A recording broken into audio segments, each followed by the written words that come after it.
Okay, so we'll be discussing the first theory now. Asif matte pen undo idallade vera ornu undayille vera pen undayille adavada idinte vera oru pen ille adedukko.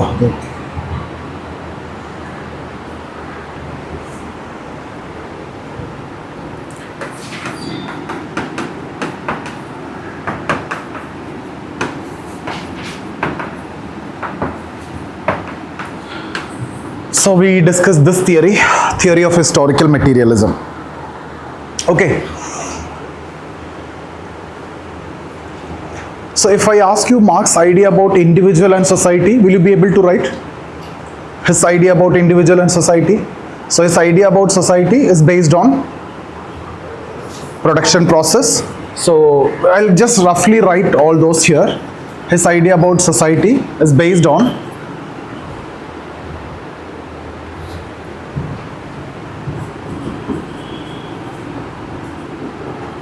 production, right? And to undertake production, you have two components: relations of production and then forces of production. Relations of production we have seen man and man, and then man and things, living, non-living, ownership relation, right? Forces of production, again we have seen living and man and things, living and non-living. This is means of production, right? So then we have discussed about use value, we have discussed about exchange value, we discussed the cooperation between the people as antagonist cooperation, right? That is actually the cooperation of the opposites. The interests are contradictory, but still you cooperate. Worker have a different interest, capitalists have a different interest, but for the production to take place, you will have to cooperate. That is why antagonist cooperation. So they are always in an antagonism. Antagonism means conflict. Okay, so next theory is class conflict or class antagonism. There again we are going to discuss the same. So this much is okay. And then we discussed this forms what? Economic infrastructure, that is the core, that is the base, right? But when the production acquires its complex form, that is made possible with other dimensions also, not only relations and FOP, but that is actually shaped by this only, right? What are they? Family, religion, all the social institutions, the norms, values, ways of thinking, everything that you see, that is based on this FOP and ROP. So the economic infrastructure shapes what? Social superstructure, which in turn will help in the functioning of economic infrastructure, right? So this we have discussed, and then we have seen the systemic view also. That's what his idea about society. Okay, it's based on production, it's based on relations, forces and other institutions. So this is economic infrastructure, this is superstructure, that forms the society. Economic infrastructure is the core and some peripheral elements, that's the superstructure.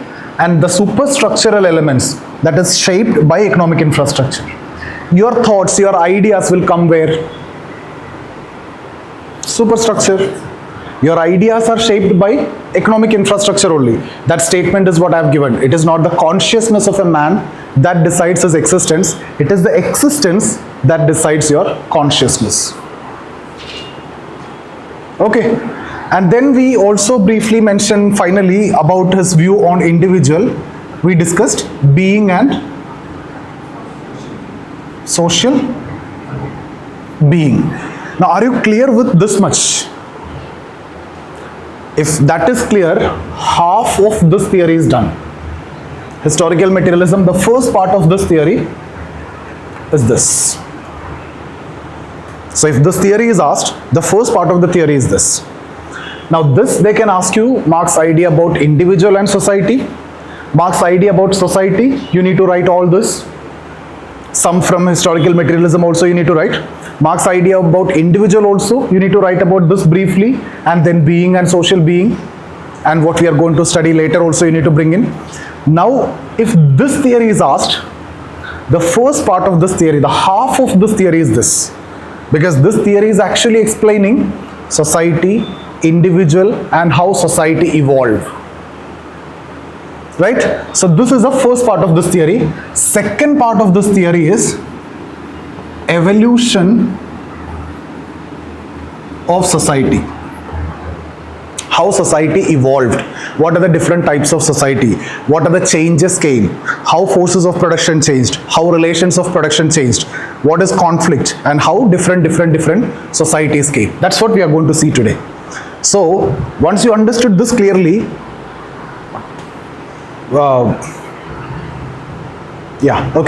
this theory, half the theory is done. Now, this is the most easiest part only. This is the difficult part. Okay, so historical materialism means first part of the theory is his idea about individual and society. Second part is evolution of society. So here we will be seeing an evolutionary model. Have you heard this term before? Evolutionary model? Darwin's theory of biological evolution is talking about human evolution. Right? Similarly, this theory is talking about evolution of society. So we will see different stages. Are we ready to go? Now, first thing, why it is called as historical materialism? Why it is called as historical is because this theory is basically explaining history in terms of different stages. From primitive to next stage to next stage to next stage to till now and also future, that is communism. So this theory is basically explaining history in terms of different stages. That is why it is called as historical. And this theory is called materialism because Marx understands everything in terms of production and materialistic understanding. When we talk about this forces of production, relation of production, it's about materialistic understanding. That's what his materialistic conception of society. His understanding of society is completely materialistic. His understanding of society is based on production. It is completely materialistic. So that is why this theory is called as historical materialism. Why it is historical? Because you trace the origin of society or the evolution of society from history in different stages. So it's historical, materialistic because Marx understands society and individual in terms of material conditions. Okay, now book name and everything I'll give you when we write, but let's try to understand this. So first part is clear. So if this question is asked, you'll talk about production, ROP, FOP, economic infrastructure, superstructure, the society, the diagram and everything you will write. So that is the first part of this theory. Second part of this theory, we will have to talk about evolutionary model. So I'll make it separate.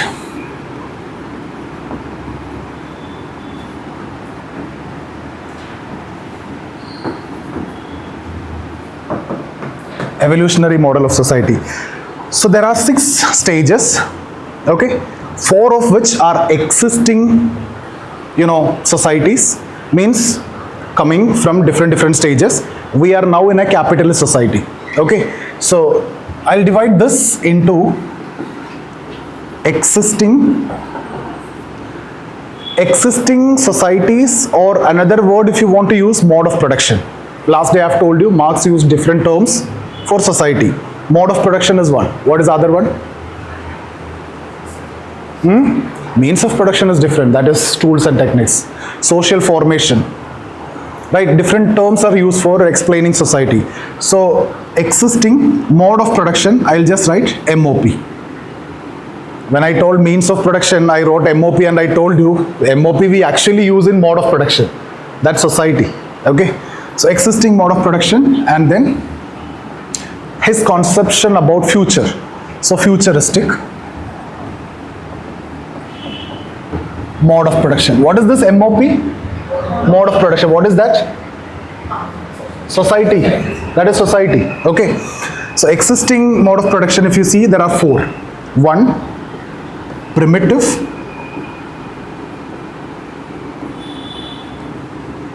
society or primitive mode of production. I'm just writing society only for the one time for you to understand. So primitive, I'll explain this. What is? That's a 4th stage. Right? Primitive men we are talking about. The beginning of history. Okay? And then comes ancient mode of production or ancient society. And then comes feudal setup, feudal mode of production, feudal society, and finally now capitalist mode of production, capitalist society. So these are the four existing mode of production you need to explain, and future he visualized in terms of socialist mode of production and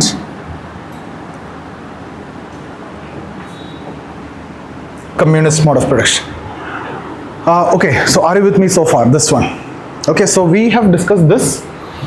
Historical materialism, we need to understand in two parts. The first part is basically what we discussed in the last session, his idea about society and individual. So I'll just write here, Marx idea about society and individual. That's the first part of this theory. We are clear with that? Any confusion in this? No. Okay. Now second part is evolution of society. Okay, so evolution of society, again we will see the existing mode of production, four types. Primitive, that's the first stage. Ancient, feudal, capitalism, and futuristic mode of production, socialism, communism. Okay, now it's a story. So what is primitive communism? This is a primitive people, like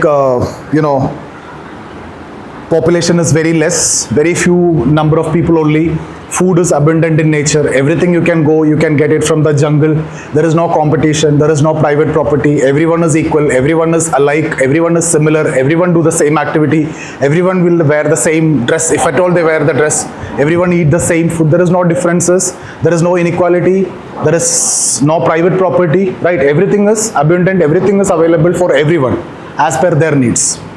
So this is also termed as primitive communism. Ultimately, communism, the word, if you see, the ultimate meaning is everyone is equal. No one is exploiting the other. That's the ultimate idea of communism. Everyone should be equal. Everyone should get based on their requirement, and no one is exploiting anyone. That's the idea of communism. I cannot exploit you for me to make profit. You cannot exploit another person to make profit. That's the main idea. So that is not there in primitive society. That is why it is also termed as primitive communism, because everyone is equal. Cool. Now over a period of time, what happens? Population increase. So naturally, even though the requirements are very less at that point, still competition, still limitations will come. Right? Food was abundant here when the population is less, but when population increase, it is no more going to be, easily available. It is getting scarce. So some people will start developing some tools, techniques, equipment, etc. to harness food. Right? It may be like ladder or whatever, some tools and everything. So you will create it. So those who create the tools and techniques, they will have a surplus food. Not everyone will have it. Right? So some sections will start getting surplus food. So what about others? They won't get it, they don't have it. They will be dependent on them. So there is a kind of dependency which is created, and these people who have the surplus food and everything, they become the master. Others who are dependent upon them are the slaves. And the slaves are asked to produce more and more food.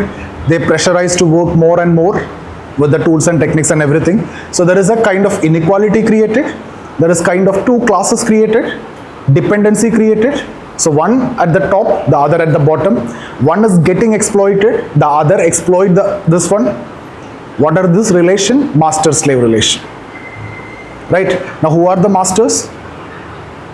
Who have that surplus food in this context? Who have some advantage. That's the simple term. I'm just saying surplus food. Others who are dependent on the master, they are the slaves. Okay, so that is a story that we can talk about. So here, master and slaves. Now again, over a period of time, again population increases, then there is restriction on what is naturally available, what are available in nature. So you will have to produce food now, right? So you'll have to do settled agriculture. Over a period of time, what you can easily get from the nature will have restriction. So now if you want, you have to make it. So this concept of agriculture is coming. Now you have to produce yourself. Right? So the slaves are pressurized to produce more and more and more. Exploitation is going more and more and more. Right? So no one is willing to work like that. No one is ready to exploit like that. So there will be a time which comes when the exploitation reaches at its peak. These are the words exactly you need to use. When the exploitation reaches at its peak, when the mature conditions exist. Means there are some conditions which exist. So this slaves revolt against masters. And they capture all these facilities, tools and techniques. Because now they are doing settled agriculture. Only the slaves know how to do and all these things. Masters just own the land and control everything. So now they revolt and they capture everything and they'll start doing it themselves. Okay, this settled agriculture, they'll try to do it themselves. So even though they'll try to do it themselves, they know how to do it. They got the tools, techniques and everything. They will do it. But still for the land, they are dependent on masters. So they have now completely changed this mode of production. That ancient relation between a master and slave is gone. Now you are no more going to be a slave of master because you are going to do it yourself. But still for the land, you are dependent on erstwhile master. So there is a new equation is coming now. New relation is coming. So those who are now working on the land, they are the serf. And the serf, for them to work on the land, they need land from the lords. So there is another group, that's the landlord. Now the new relation came, landlord and serf. These are the landowners. These are the ones who's working on the land. Now their relation is like this: you give your land, we will work. We know everything and we have everything, facilities and all. So we will work. In return, we will pay some rent for the land. It could be something like 1/3 of the produce. So you cultivate, 1/3 you will get as the rent. So this is the equation. I'm not saying exact number, but this could be the equation when it started. This is a feudal system. In feudal system, there will be landlord and there will be peasants or serf who's working on the land. And the relation is rent. So you produce and you will give the rent. Now here the exploitation will increase. But how? What could be the exploitation here? Directly you can't do anything. Here it could be in terms of rent, yes. So initially if it is low, they'll keep on increasing the rent, right? It 1/3, now it become 1/5. It can be, sorry, not 1/5, 2/3, right? And then it can be like 80%, 70%, 90%, like that it can increase. That means the serfs are doing all the hard work. They are putting all the, investments, but still rent itself is going to be higher. So that is the exploitation here. So you understood how from primitive communism we reached till settled agriculture. There is an exploitation here. Now that changed to a different exploitation. Here they are physically exploited. They are asked to produce more and more and more. But here in terms of rent, they are exploited. Now so here the erstwhile masters are becoming lords. Erstwhile slaves are becoming serfs. Previous slaves, serfs. They are again getting exploited. Now comes this industrialization, industries and all these developments will come. So there will be another shift. These serfs will think that we can go and work in factories rather than getting exploited here. Right, so there will, again, when the mature condition exists, when the exploitation at its peak, they will revolt and they move towards factories. Factories means now I can go, I can work as much as I want. If I want to make more money, I can work more time. If I don't want too much money, I just need to work less time. But that's not the case here. I need to full-time work. I am slave of a master. Here I need to pay all the rent that I make. But here that is not the case. I work, I get money. If I don't work, I don't get money. If I need to work less, I'll do less work and I'll get whatever money which is required. So this is a thought process. So they move towards capitalism, they move towards factories. So they are the workers, the serfs become the workers, and these lords, a faction of the lords, they become the capitalist. So here the new relation will come. So you look at this primitive society, there is no such class. So here, no class, everyone is equal. Ancient society, two class, master slave. Feudal society, two class, lords and serfs. Capitalist society, two class, worker, capitalist. So broadly, any society if you take, there is an upper class and lower class. There is a have-nots. So Marx always talk about these two broad classes that in detail I'll discuss in the next topic, that is class and class struggle. But here this is what you need to understand, just evolution of society. Primitive, where everyone is equal. Ancient, master slave. Feudal, lords and serfs, that's a feudal setup which is based on rent. Capitalism, which is based on salary. You think that you can go and work, but that is not the possibility, because if you need to survive here, what do you need to do? You may think that if I need, I can go and work, but that is not the reality. If you need to survive, you have to work, and if you go for the work, you get exploited, right? No matter what. For that we have family to send you work. Capitalists have created families so that your attendance is ready there. If no family, you may become a rebel. You don't go and work also. Now you won't be a rebel also, right? See, if you have family, you automatically become passive. You don't run any organizations or anything. You don't create any problem also. Just go, work, get the wages, come back. So that is why, according to Marx, families came. Religion will motivate you to suffer hard here so that you get heaven. Right? So all these institutions are also now coming. Not coming new, their role is changed. Right? For example, in feudal setup, family is more of joint family, but when it comes to this, it is more of nuclear family, because you need free labor. Migration is very much required. So every setup is changing. Okay? Now, when the exploitation here, when that reaches at its peak, workers take the control of everything, right? And then they remove all the capitalists, they control all the production, they control all the factories, and move towards a socialist mode of production where there is only one class, that is workers, right? And here the problem is the capitalist will be like facing a lot of problems. That's what Marxian understanding. But socialism is a transitional phase. There is nothing like socialism will survive. For Marx, here there is only one class, that is workers. Workers control everything. But this is a transitional phase which will eventually end in communism, where there is no class. Everyone will be equal and egalitarian society, just like here. So you started off with primitive society, primitive communism, you end up in this communism. The only difference is society is progressed and advanced. Here there is no class, here also there is no class. This is Marxian concept of communism. But is it ever possible a classless society? It is not possible, that we can criticize later. So Marx talk about a classless society. Stateless society means there won't be any control of state or anything. People control everything. People, you get everything as per your need, and you work as per your capacity.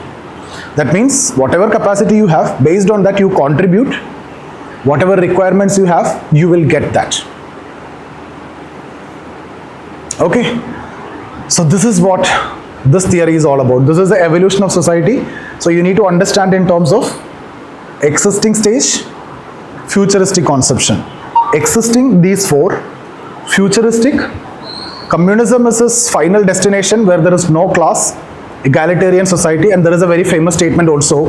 It will be very difficult to hear now, but I'll state that communism deprives no man of the power to appropriate the product of nature. All what it does is won't allow you to subjugate the power of others to appropriate that property. That means you can get anything from nature, but you cannot exploit or use the labor of others in terms of such appropriation. Okay. So now we will write, and one by one we can discuss again. So this is just this is the theory all about. So this theory, again I'll repeat, this theory is of two parts. Historical materialism. First part is this idea about society and individual. That's what we covered here. It's about production, ROP, FOP, economic infrastructure, social superstructure and everything. First part. Second part, the evolutionary model of society. which again, so far what happened? Primitive communism, ancient, feudal, capitalism, primitive is of no class, rest of the two classes, haves and have-nots, masters, slaves, lords and serfs, capitalists and workers. Socialism is a transitional stage, and it eventually ends in communism, which is a stateless, classless society where everyone is equal. Okay, right.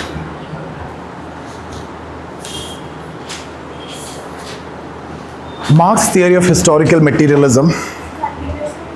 Heading at it, Marx historical materialism. Historical materialism. Marx theory of historical materialism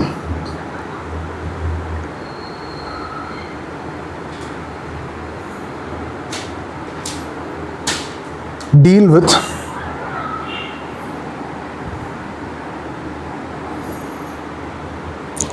his general ideas about society and change. His general ideas about society and change. His general idea about society and change.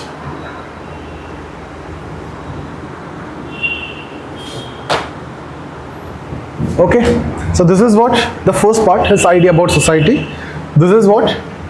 Change. Social change, right? So you will get a theory on social change of Marx, that is the same. Evolutionary model, it is the same. Historical materialism, it is the same. Theory of society, it is the same. All are same. This is social change. So the first line, that's part that you underline. Idea about society and change. That's what historical materialism. Society and change, underline.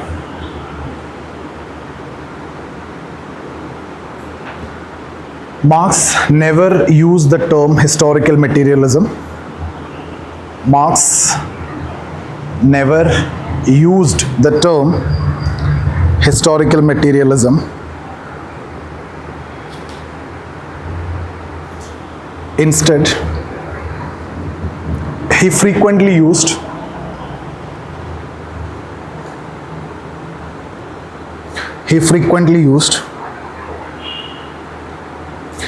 materialistic conception of history, materialistic conception of history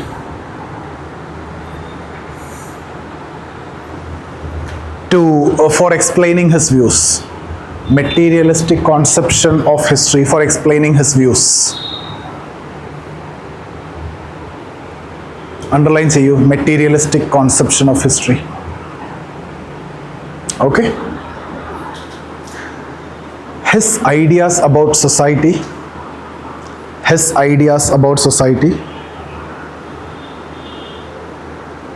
is contained in all his books,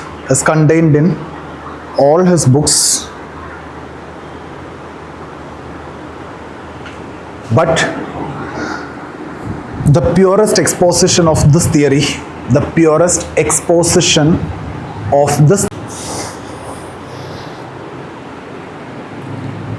so dialectical materialism means contradictions, and that's what dialectics. And this is solved or changed through changing material condition. That means improvements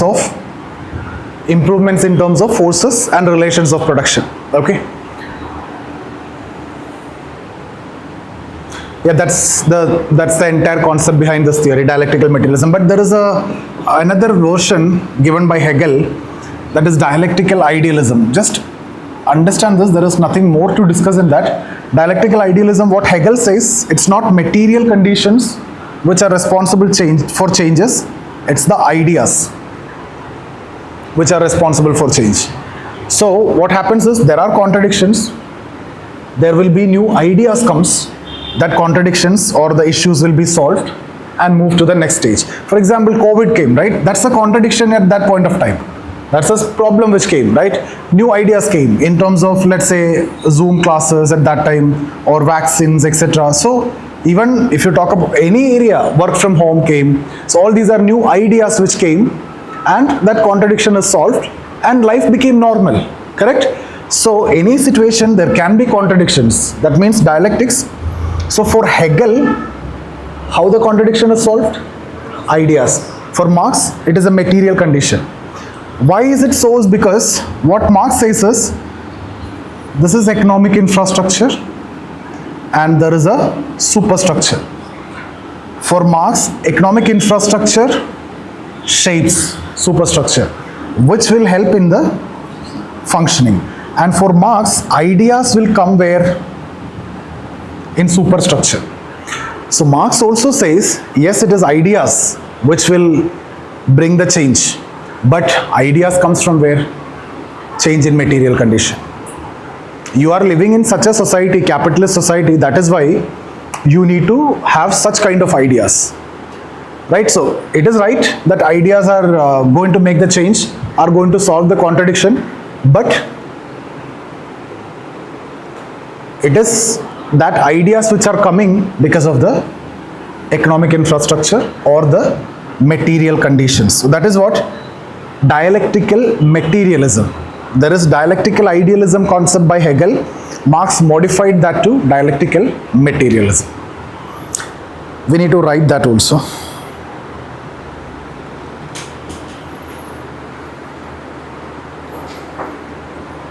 Thus,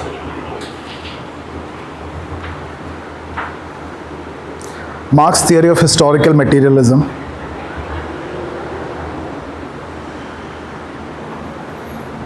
aims at understanding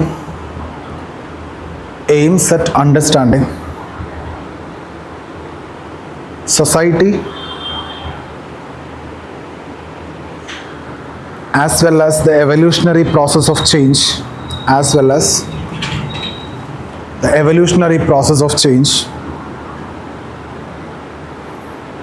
in terms of material conditions,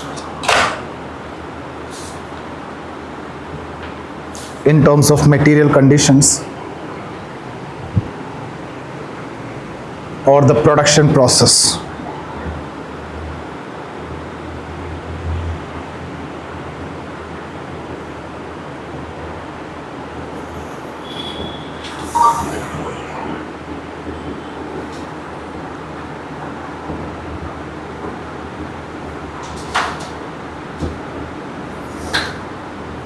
Okay, next paragraph. Marx have drawn considerably from Hegel's dialectical logic. Marx have drawn, D-R-A-W-N, borrowed, that's what. Marx have drawn considerably from Hegel's dialectical logic for explaining the process of change.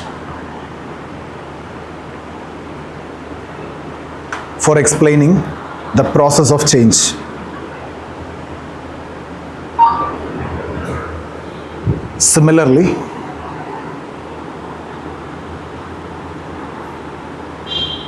Marx's emphasis on materialism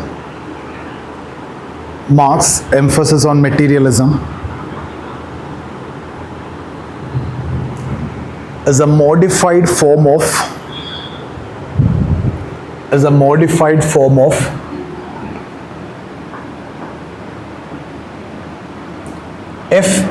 Feuerbach, F-E-U-R-B-A-C-K, Feuerbach, F-E-U-R-B-A-C-K, Feuerbach, anthropological naturalism.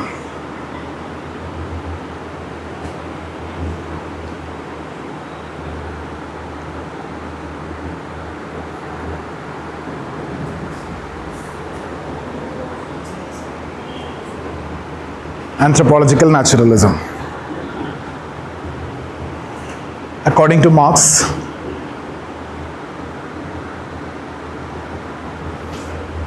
the material forces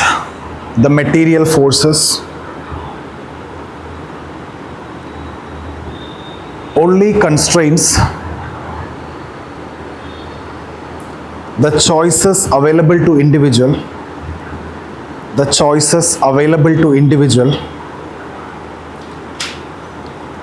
but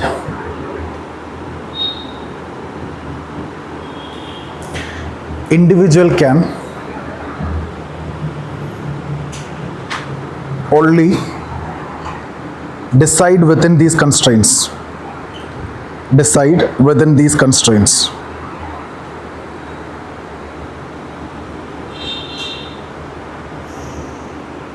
Next line.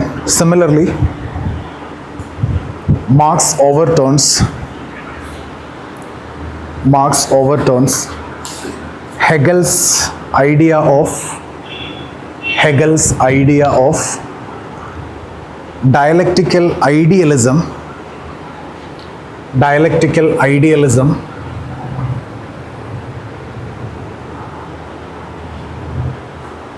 to propose his own dialectical materialism.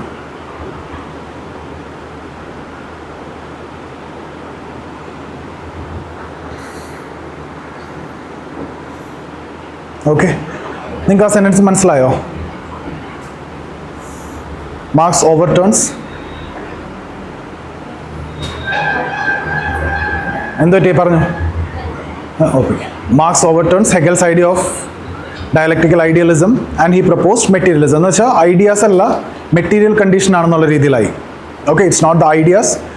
Even ideas are true, but ideas are coming because you are living in this world. ഇപ്പം നിങ്ങളുടെ മൈൻഡിൽ ഒരു idea വരുന്നുണ്ടെങ്കിൽ തന്നെ that is because you are living in this world, right? And this society, this material condition that you are living in is forcing you to think in that way.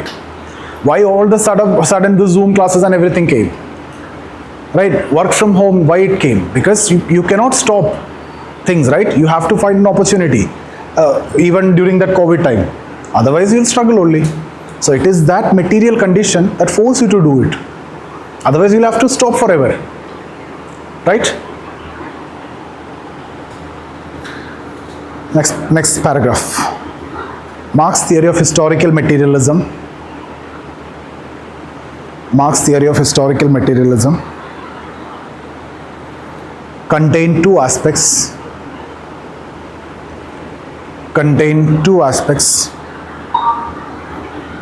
ഏതൊക്കെ?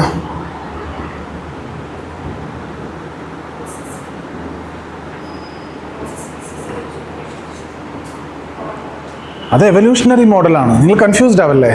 Marks theory of historical materials എന്ന് പറഞ്ഞാൽ എന്താ? അത് ഒരു part idea about society and individual, second part evolutionary model.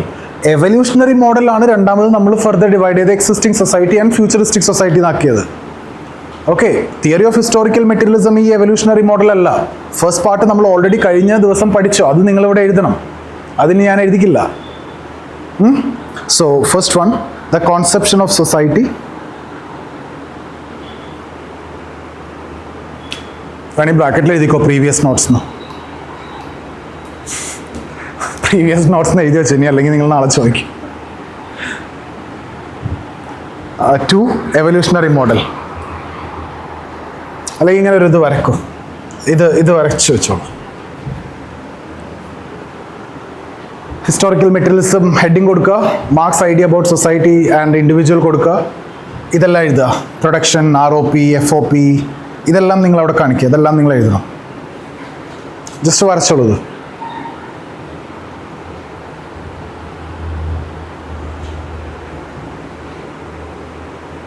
And ഇവിടെ evolutionary model എന്ന് എഴുതുക, evolution of society.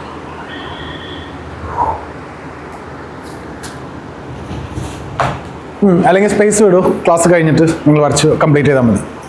വരയ്ക്കാനുള്ളൊരു space വിടും. Okay, next paragraph.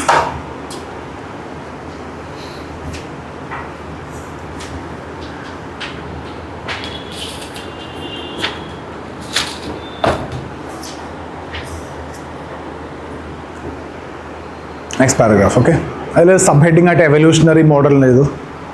Evolutionary model.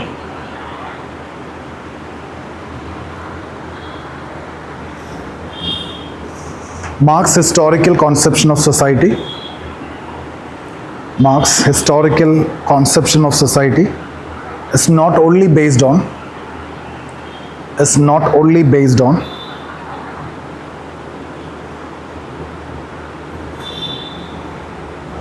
explaining changes in the existing societies. Explaining changes in the existing societies.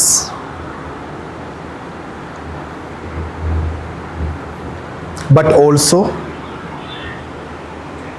aim at developing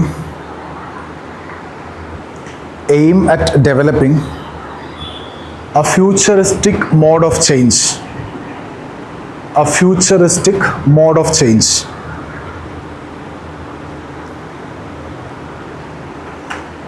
Because history is understood by Marx.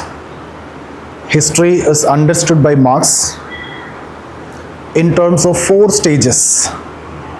History is understood by Marx in terms of 4 stages, whereas future is conceptualized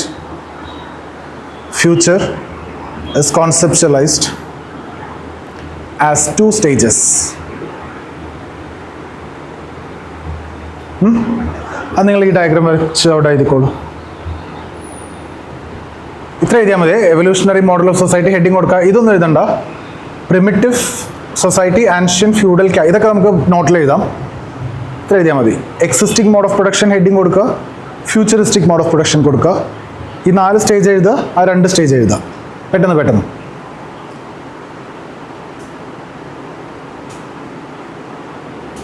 primitive society, ancient, existing social.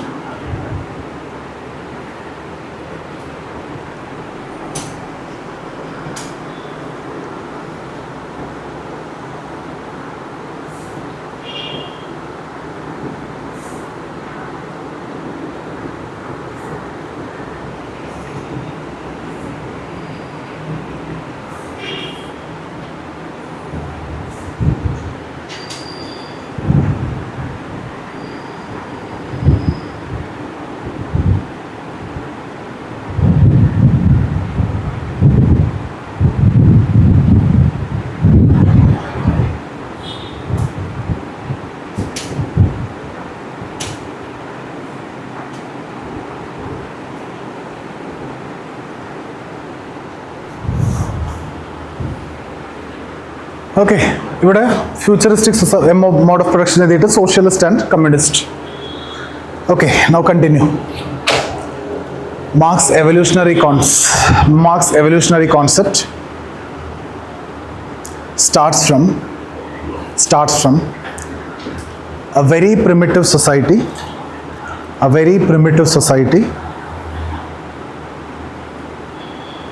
where the needs are confined to the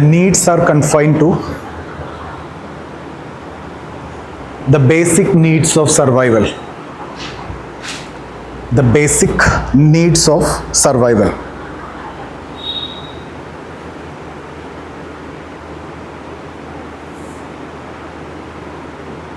Food is abundant in nature. ഇഷ്ടം പോലെ available ആണ്. Food is abundant in nature, and the tools required to harness food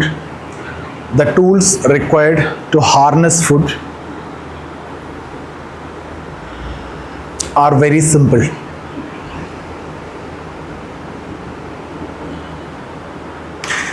ഇനിയുള്ള sociology session എല്ലാം ഭയങ്കര simple ആണ്. അത് നിങ്ങൾക്ക് മനസ്സിലായി പോയി കഴിഞ്ഞാൽ ഒരു പ്രശ്നം ഉണ്ടാവില്ല സോഷ്യോളജിയിൽ.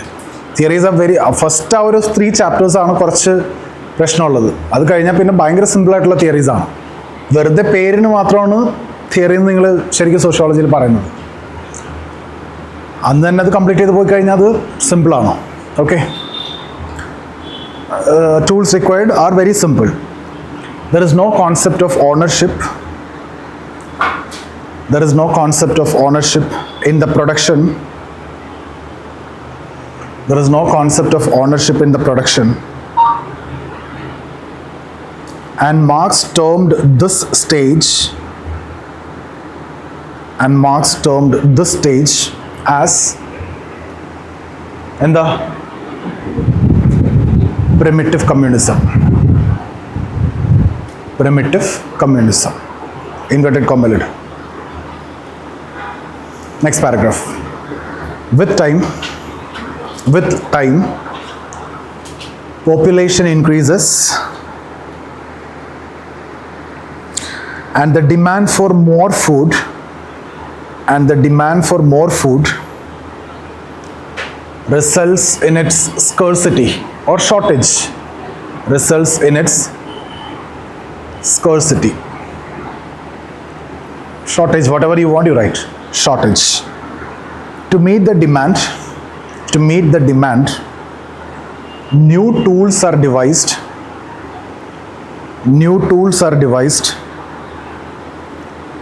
which are owned by few,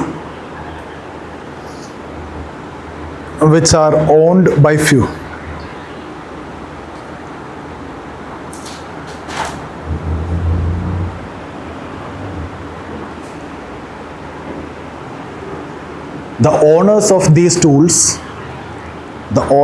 these tools also control the surplus food.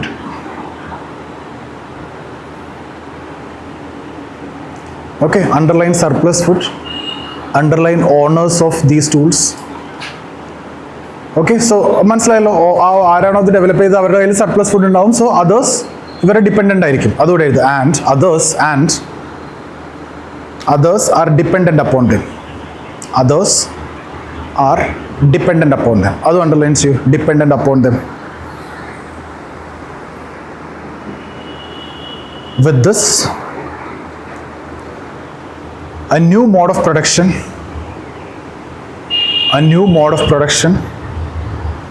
that is ancient mode of production based on master slave relationship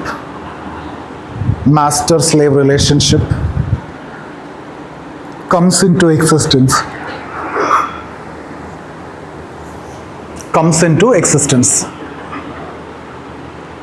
So underline ancient mode of production, underline master slave relation.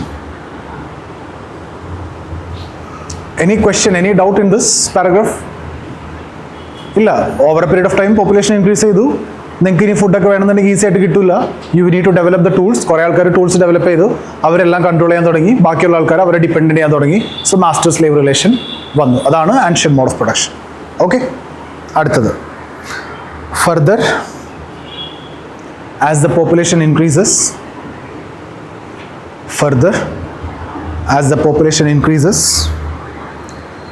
slaves are pressurized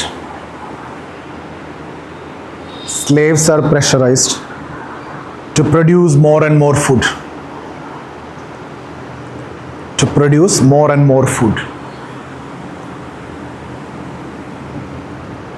this results in ever increasing exploitation of the slaves.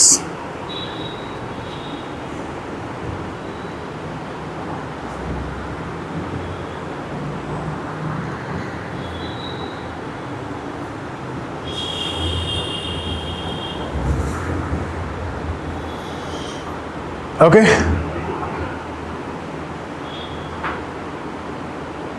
masters become more powerful and slaves become more powerless. Masters become more powerful, slaves become more powerless.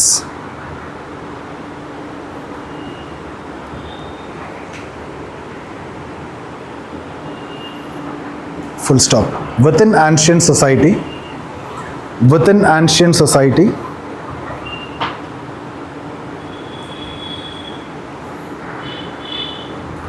new forces of production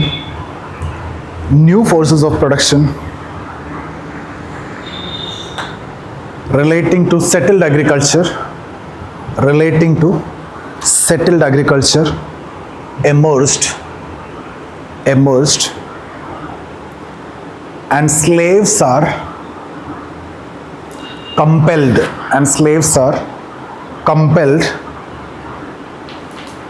to work on land with no incentive.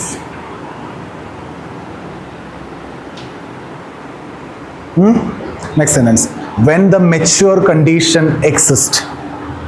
M-A-T-U-R-E. When the mature condition exists, slaves revolt. Slaves revolt and take control of these new forces of production. These new forces of production. That underlines you. When the mature condition exists, slaves revolt and take control of all these setup. So now all these setup, forces of production and everything now belongs to the slaves.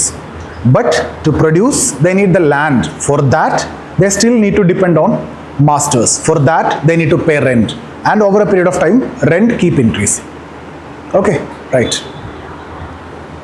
The erstwhile slaves means old, pare slaves, the erstwhile slaves. The erstwhile slaves become in the lords are serfs. The erstwhile slaves become serfs who undertake cultivation. S-E-R-F-S. S-E-R-F. Serf. The erstwhile slaves become serfs who undertake cultivation. ഇനി erstwhile എന്ന് എഴുതാൻ നിങ്ങൾക്ക് problem ഉണ്ടെന്നുണ്ടെങ്കിൽ former എന്ന് എഴുതിയാൽ മതി. Okay, അടുത്ത ഇത്. The former masters become feudal lords and continue the dominance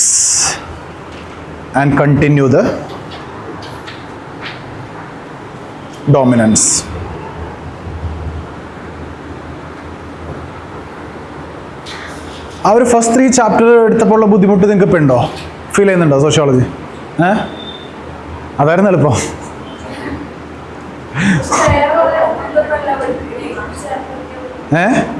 അതെന്താ അറിയോ, നിങ്ങൾ കംഫർട്ടബിൾ ആയിരിക്കും. ഫാമിലിയൊക്കെ എടുത്ത് തുടങ്ങി കഴിഞ്ഞാൽ എല്ലാവർക്കും എല്ലാം അറിയാവുന്നതല്ലേ. സോ നിങ്ങൾ ഭയങ്കര കംഫർട്ടബിൾ ആയിരിക്കും, പഠിപ്പിക്കാൻ എളുപ്പമായിരിക്കും. Family, religion.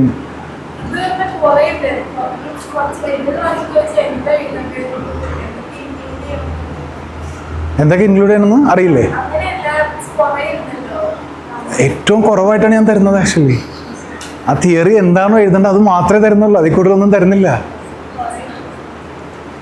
ഇതിൽ നിന്ന് കുറയ്ക്കാൻ പറ്റില്ല നിങ്ങൾക്ക്. ഏറ്റവും ക്രക്സ് ആയിട്ടുള്ള സാധനമാണ് നിങ്ങൾക്ക് ഇപ്പോൾ കിട്ടുന്നത് ആക്ച്വലി. അത് ഏത് ടോപ്പിക് എടുത്താലും ആൻസർ ഫോർമാറ്റിലാണ് തരുന്നത്. ടെക്സ്റ്റ് ഒക്കെ എടുത്തു കഴിഞ്ഞാൽ കുറേ തിയറി ഇതൊക്കെ ഒരുപാടുണ്ടാവും. തിയറി ഒരു ടെക്സ്റ്റ് ബുക്ക്, ഒരു തിയറിയാണ്. സൂയിസൈഡ് എന്ന് പറയുന്ന ഒരു ടെക്സ്റ്റ് ബുക്കാണ്. ആ ഒരു തിയറിയാണ് നമ്മളൊരു സെഷനിൽ എടുത്ത് ഒരു 4-5 പേജിൽ എടുക്കുന്നത്. അത് അങ്ങനെ എടുക്കുന്നത് നോക്കണ്ട. അത് ഫാമിലി എളുപ്പമുള്ള ചാപ്റ്റേഴ്സാണ് അവർ ആദ്യം എടുക്കുള്ളൂ. അല്ലെങ്കിൽ സ്റ്റുഡൻസ് ഇരിക്കില്ല, കംഫർട്ടബിൾ ആയിരിക്കില്ല. ആ ഓർഡറിലേ പോകുള്ളൂ. കാരണം പുറത്തുള്ള സ്റ്റൈലിലാണ് ഞാൻ എടുക്കുന്നത്. ബാക്കി എല്ലാവരും അങ്ങനെയാണ് ഫോളോ ചെയ്യുന്നത്. Okay, continue.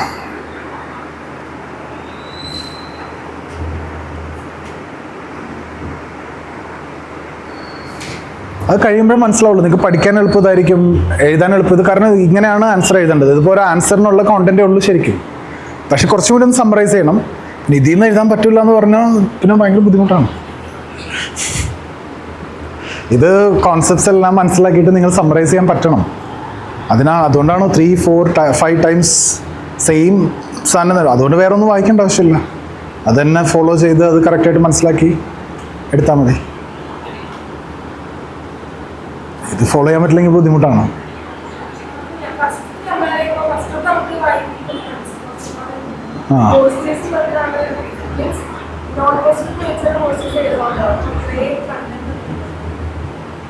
അത് മാത്രമേ ആ ഒരു ഏരിയയിലാണ് കുറച്ച് പ്രശ്നം തുടക്കക്കാർക്ക് എസ്പെഷ്യലി.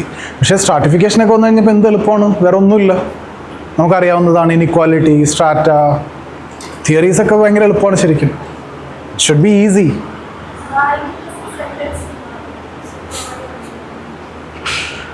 നിങ്ങൾക്ക് എങ്ങനെ അല്ലേ? ഫസ്റ്റ് അല്ലേ പാട്? അതാണ് കുറച്ചും കൂടി ഒരു തിയററ്റിക്കൽ ഇതിലേക്ക് പോകുന്നത്. ആദ്യത്തെ ചാപ്റ്റർ കുഴപ്പമില്ല, പിന്നെ ഒരു പോസിറ്റീവ്സും നോൺ പോസിറ്റീവ്സും ഒബ്ജക്ടിവിറ്റി അവിടേക്ക് വരുമ്പോൾ ഒന്ന് കൺഫ്യൂഷൻ ആവും. പിന്നെ സ്ട്രാറ്റിഫിക്കേഷൻ എളുപ്പമല്ലേ, ഇത് ഭയങ്കര എളുപ്പമാണ്. തിങ്കേഴ്സിന് ഭയങ്കര എളുപ്പമാണ്. ഒരു പാർസണിൽ മാത്രമേ നിങ്ങൾ കുറച്ചൊന്ന് സ്റ്റക്ക് ആവുള്ളൂ, വേറെ എല്ലാ തിങ്കേഴ്സും എളുപ്പമാണ്. നോക്കാം നമുക്ക്. ഇപ്പം എന്താ ഇത്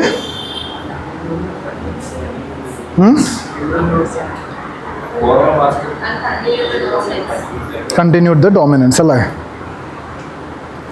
Serfs exist as independent section of population. Serfs exist as independent section of population.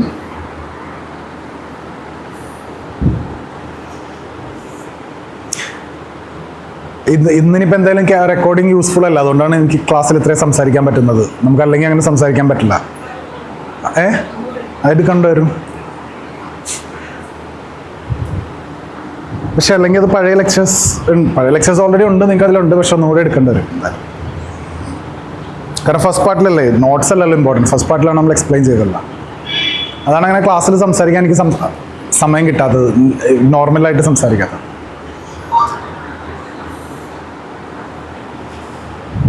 Okay.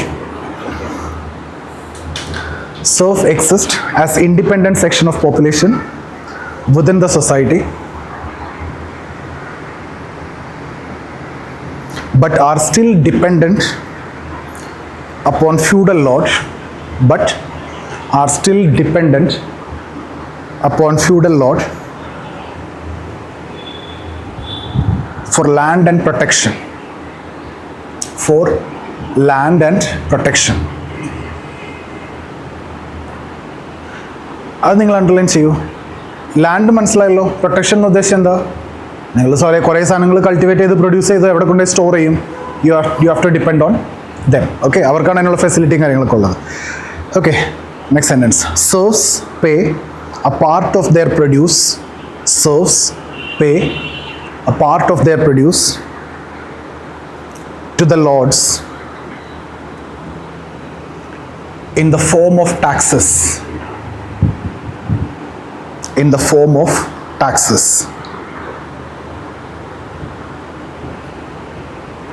With time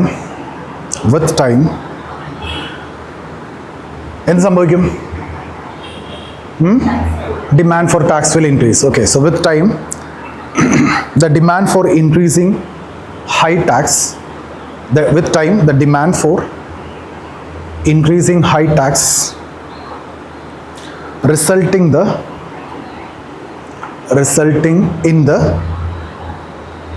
exploitation of the serfs, resulting in the exploitation of the serfs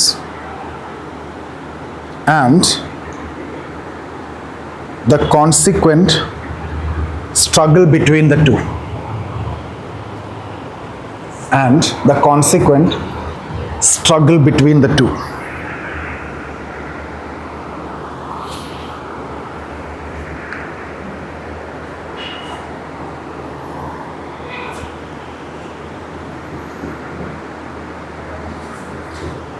Okay, next sentence.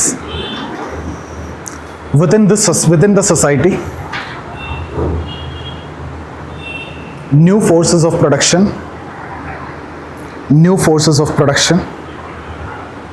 relating to factory system emerged, which are based on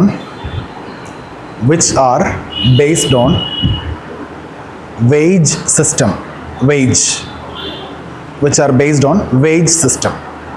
Underline ചെയ്യൂ, factory system and wage system. So ഇപ്പോൾ ഇനി ആൾക്കാർ എന്ത് വിചാരിക്കും? ഞാൻ എന്തിനു ഇവിടെ കിടന്ന് കഷ്ടപ്പെട്ട് ഫുൾ റെൻറ്റ് കൊടുക്കണം അല്ലേ? എനിക്ക് I can move towards factory. ഞാൻ വർക്ക് ചെയ്ത് കഴിഞ്ഞാൽ എനിക്ക് വേജ് കിട്ടും, വർക്ക് ചെയ്തില്ലെങ്കിൽ കിട്ടില്ല, ആരും എക്സ്പ്ലോയിറ്റ് ചെയ്യാനില്ല എന്നുള്ളൊരു കോമൺ തോട്ട്. പക്ഷേ anyway you will get exploited, anyway you have to go to work. അതാണ് reality. Okay, when the mature condition exists, the serfs revolt and move towards factories for work.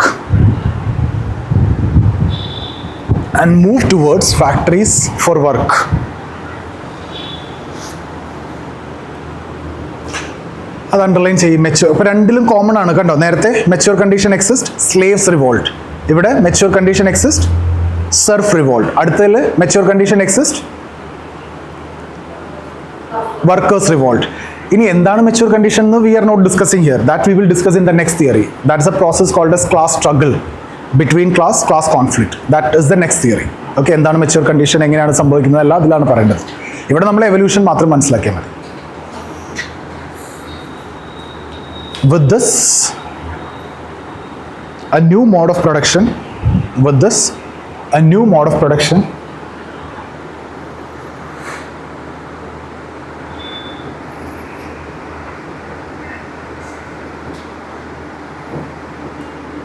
termed by Marx as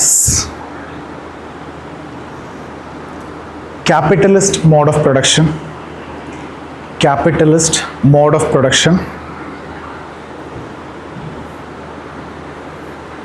based on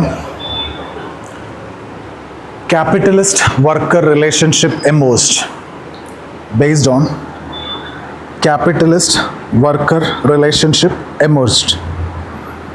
Underline ചെയ്ത്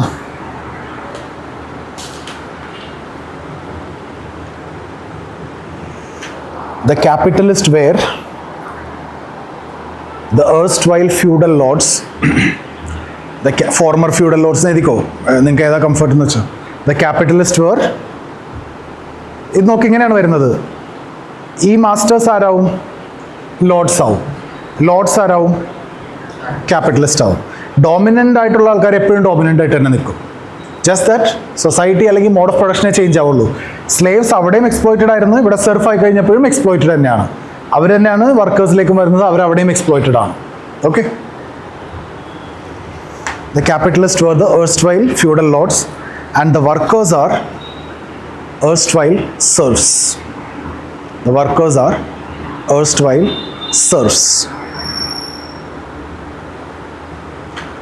Workers work in factories.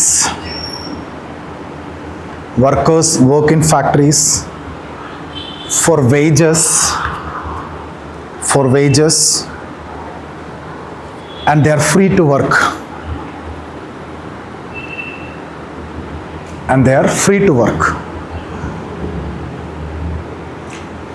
Workers in this system are exploited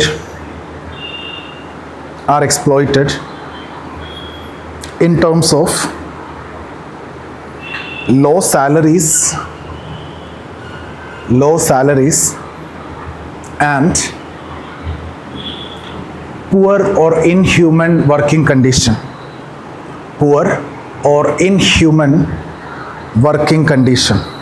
Working and living condition. Poor or inhuman working and living condition. This initiate a struggle between the capitalist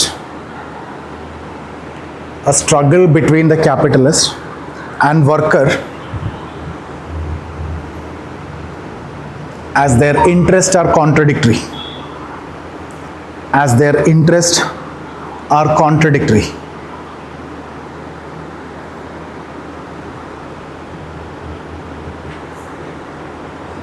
Okay, although the workers are free to sell their labor,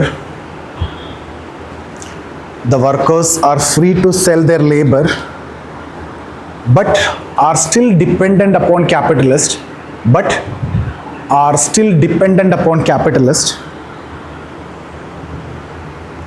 for their survival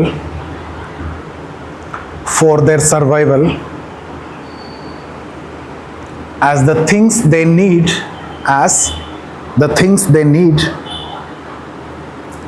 must be purchased from the market,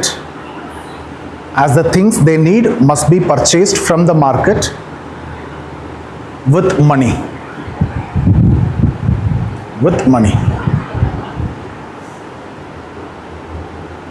എന്താ? Workers are free to sell their labor. That doesn't mean that they can sit home simply, right? Because if you need something, you need to buy it from the market. If you need to buy it from the market, you need money. If you need to get money, you will have to work, and you are still dependent upon the capitalist. If you are dependent upon the capitalist, you will get exploited. Right? That's the story is all about. Right, next sentence. The exploitation of this logic reaches at its peak. The exploitation of this logic reaches at its peak.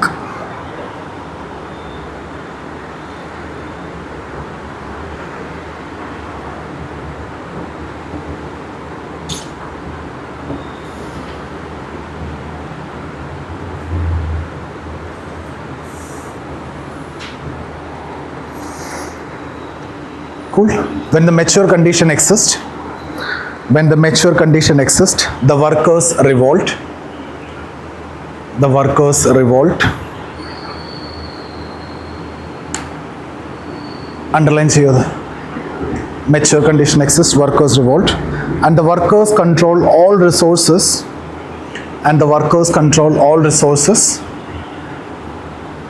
With abolition of private property. With abolition of private property.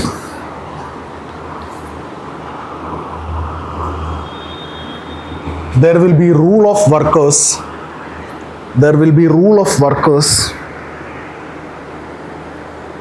And the resources will be distributed.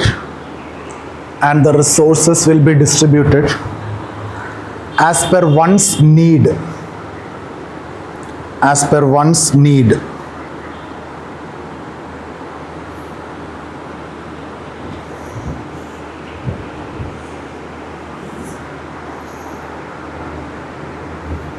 Underline say, rule of workers, resources will be distributed as per one's need. This new society Marx terms as socialist mode of production. This new society Marx terms as socialist mode of production.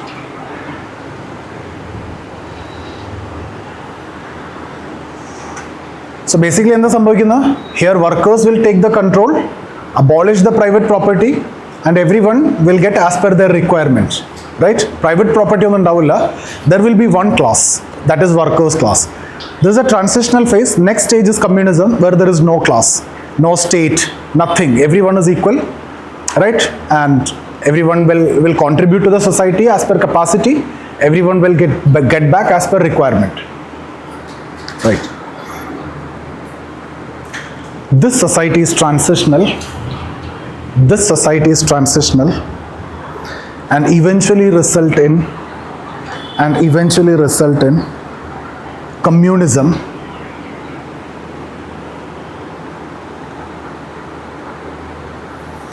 When the workers renounce their power,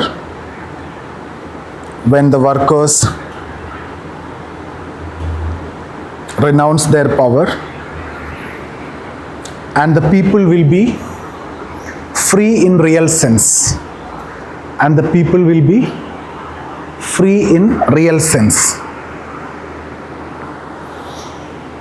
There will be no state. And no distribution of power.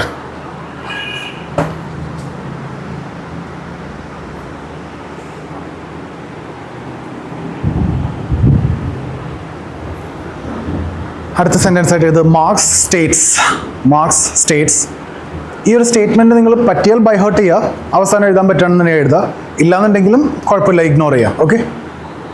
Communism deprive no man of the power to appropriate the products of society.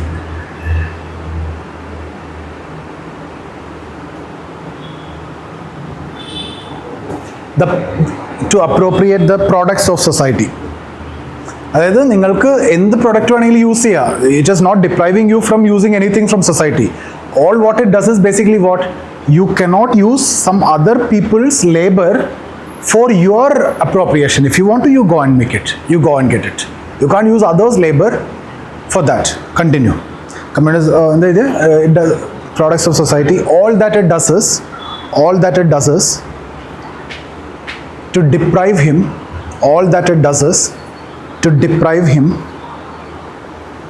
of the power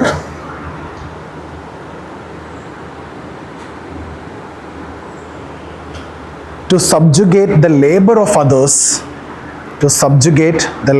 others, by means of such appropriation.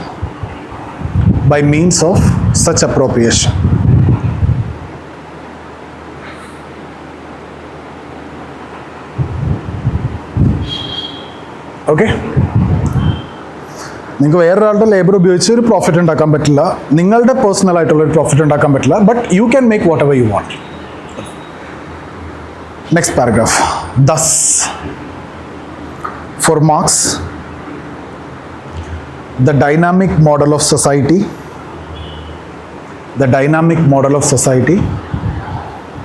is based on the following propositions.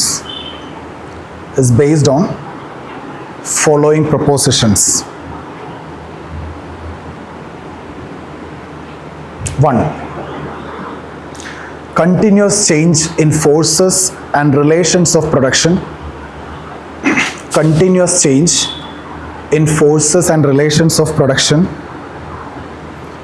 In response to change in material condition.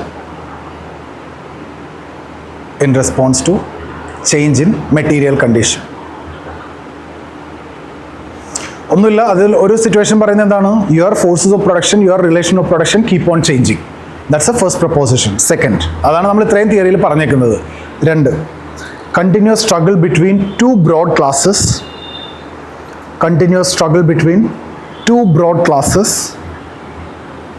Up till capitalism. അത് ഏതൊക്കെയാ ക്ലാസ്സുകൾ? ആൻഷ്യൻ്റിൽ ഏതാ? Master slave. ഫ്യൂഡലിൽ lords and serfs. ക്യാപിറ്റലിസത്തിൽ workers and capitalist. So continuous struggle between two broad classes up till capitalism, and abolition of this system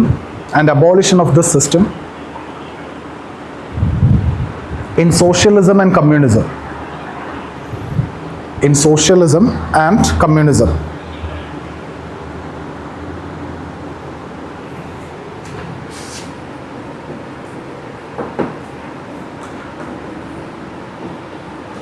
ഇങ്ങനൊരു table വരച്ചിട്ട് നിങ്ങൾ അവിടെ primitive communism, no class, ancient, feudal, capitalism, socialism, only workers class, communism, no class, balance you fill, master slave, lords serfs, workers capitalist, you fill it later. Okay? ഇതും നിങ്ങൾ fill ചെയ്യുക, ഇത് എളുപ്പമാണ്. മറ്റേത് ഡയഗ്രാം ഞാൻ വെച്ച് തരാൻ പോകുമ്പോൾ നിങ്ങളത് ഫില്ല് ചെയ്താൽ. അടുത്തത് 3rd, continuous struggle between man and nature.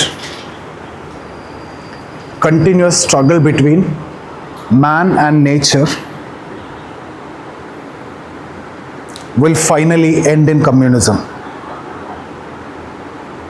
finally end in communism.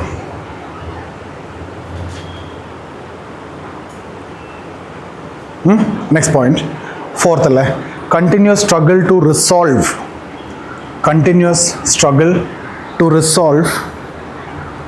the contradictions of preceding stage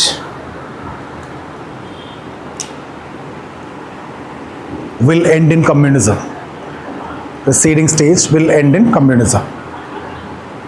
എന്ന് വെച്ചാൽ എന്താ? കോൺട്രഡിക്ഷൻസ് ഓഫ് ആൻഷ്യൻറ്റ് അത് റിസോൾവ് ചെയ്യുമ്പോൾ ഫ്യൂഡലിലെത്തും. ഫ്യൂഡലിലുള്ള കോൺട്രഡിക്ഷൻ റിസോൾവ് ചെയ്യുമ്പോൾ ഇവിടെ വന്നു, ആൻഡ് ഇവഞ്ച്വലി അത് എൻഡ് ഇൻ കമ്മ്യൂണിസം. ഇതാണ് ഡയലക്റ്റിക്കൽ മെറ്റീരിയലിസം. ഇത് ഒരു സെപ്പറേറ്റ് നോട്ടായിട്ട് ഞാൻ തരാം നിങ്ങൾക്ക്. ഡയലക്റ്റിക്കൽ മെറ്റീരിയലിസം സെപ്പറേറ്റ് ക്വസ്റ്റ്യൻ ആണ്. ഡയലക്റ്റിക്സ് എന്ന് പറഞ്ഞാൽ എന്താ? കോൺട്രഡിക്ഷൻ ഉണ്ടാവുന്ന പ്രശ്നങ്ങളാണ് ഡയലക്റ്റിക്സ് എന്ന് പറയുന്നത്. പ്രശ്നങ്ങൾ എങ്ങനെയാണ് സോൾവ് ചെയ്യുന്നത്? Ideas four Hegel, here material conditions. അവിടുത്തെ സിസ്റ്റമാണ് ചേഞ്ച് ചെയ്യുന്നത്. ആ സിസ്റ്റമാണ് ഐഡിയാസ് ഉണ്ടാക്കുന്നത്. അൾട്ടിമേറ്റ്ലി ഐഡിയാസ് എന്ന് പറയുന്നത് ഹെഗലാണ്. പക്ഷേ ആ idea comes under super structure four marks. ആ ഐഡിയ ഉണ്ടാവാൻ കാരണം തന്നെ നിങ്ങൾ ആ സൊസൈറ്റിയിൽ ജീവിക്കുന്നതുകൊണ്ടാണ്. ആ economic base and super structure ഉള്ളതുകൊണ്ടാണ് നിങ്ങൾക്ക് ആ ഒരു ഐഡിയ ഉണ്ടാവുന്നത്. Okay, next, continuous struggle between one's being and one's social being. Continuous struggle between one's being and one's social being.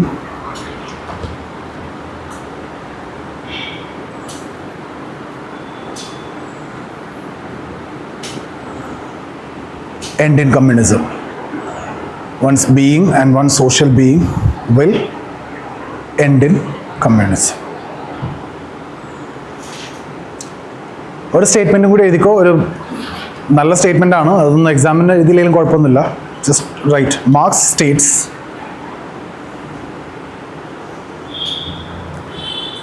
man make their own history. Man make their own history, but they do not make it just as they please. Man make their own history means we make our own history, but not the way we intend to or we want to. Not just the way you please. Come on. They do not make it under circumstances. They do not make. Continue.